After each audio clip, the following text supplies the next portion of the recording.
So this is week 5 and is the last bit of this whole program, and I personally think this is the funnest part. We've been talking about how to learn about our own constitution and then choose our diet, food, lifestyle accordingly. So now this is what we've been talking about. So in Chinese medicine, we use food as therapy. So we do have medicine. Medicine is for people that are sick. But for people that not yet sick, but feel disharmony or imbalance in your body, then we use food first.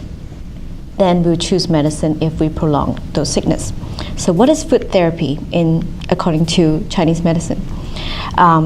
Food therapy is using and learning about food, what their properties are. So a certain food we feel as could be warming to your body. We feel as can be nourishing according to the nature. Is it cooling or is it too hot?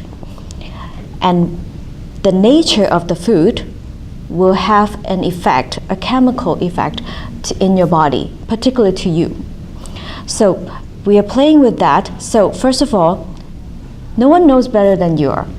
However you eat that, piece of food, the reaction only you know, and you have a scale for it. So the fun part is you get to taste different things, and then you just have to remember what it tastes like. So it's really applying the mindfulness of eating into food.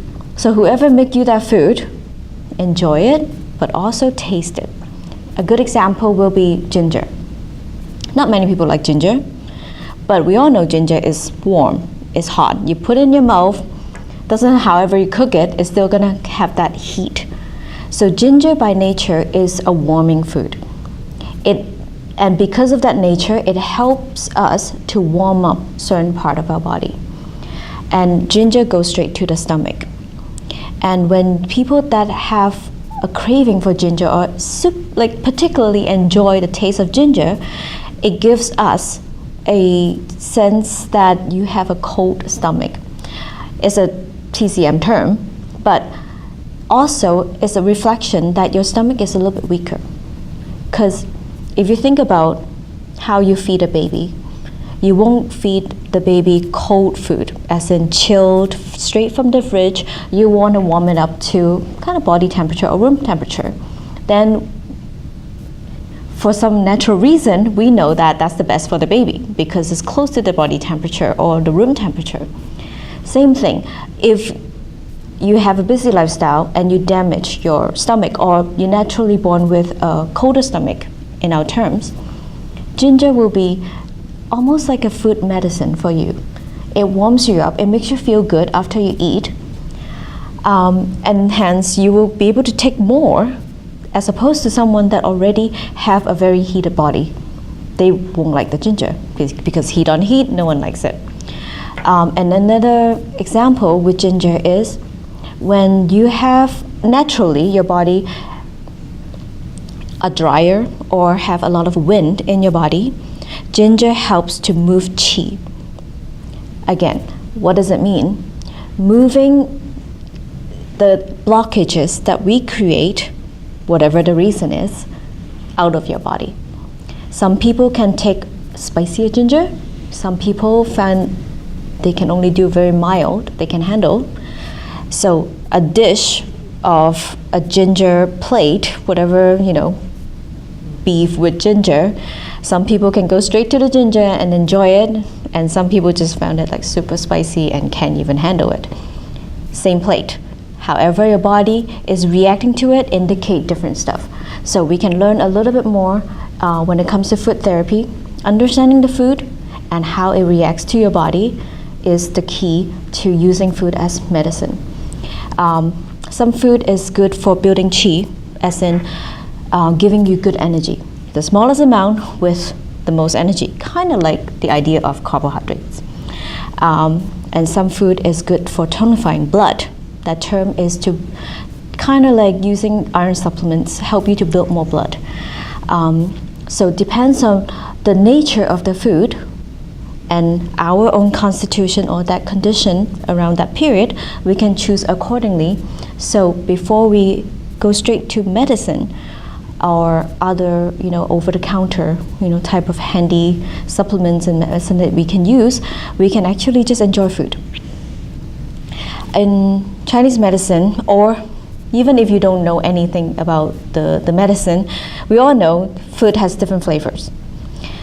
Why is that? Actually, it indicates different properties that they have. So we break it down into 5 different flavors and 4 different natures in our Chinese medicine world.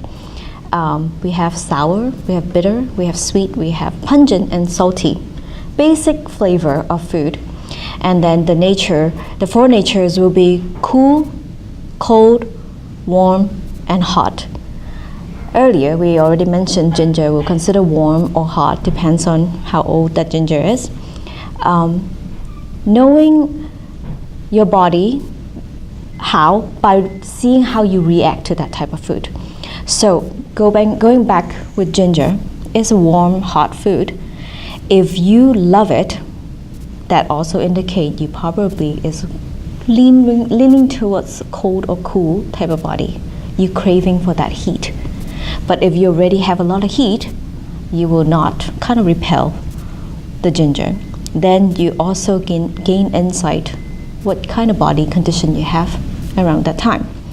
And with many different food that you can apply. So learning how and what your responses and your reaction of your body according to different food, slowly you will be able to form a good profile of what kind of body type you are.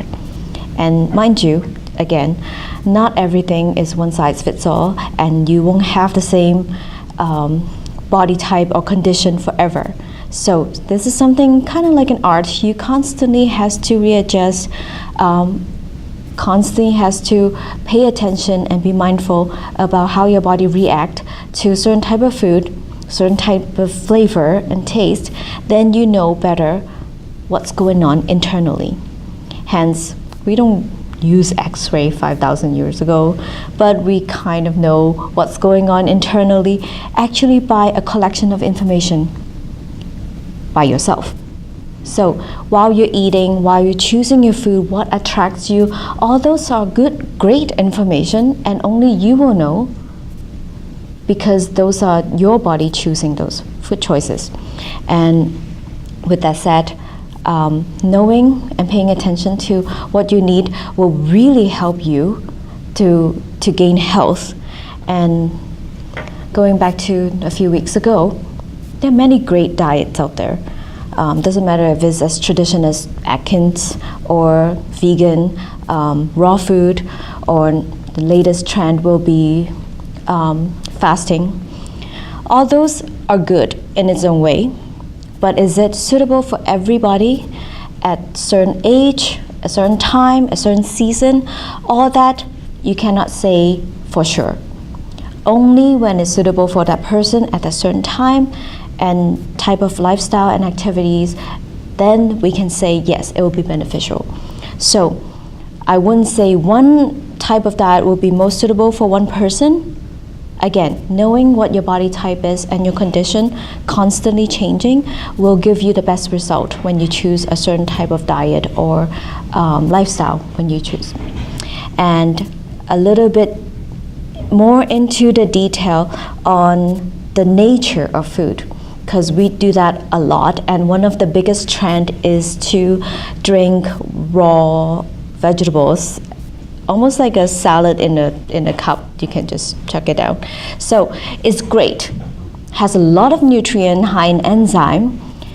But again, when do you do that during the day?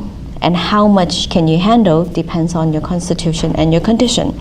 So first of all, learning how cold that food is, we will talk about in this workshop, and how to apply it into your shakes or your meal prep will be great towards the result of if you be able to lose weight, if you be able to gain energy, if you be able to calm your mind and sleep better.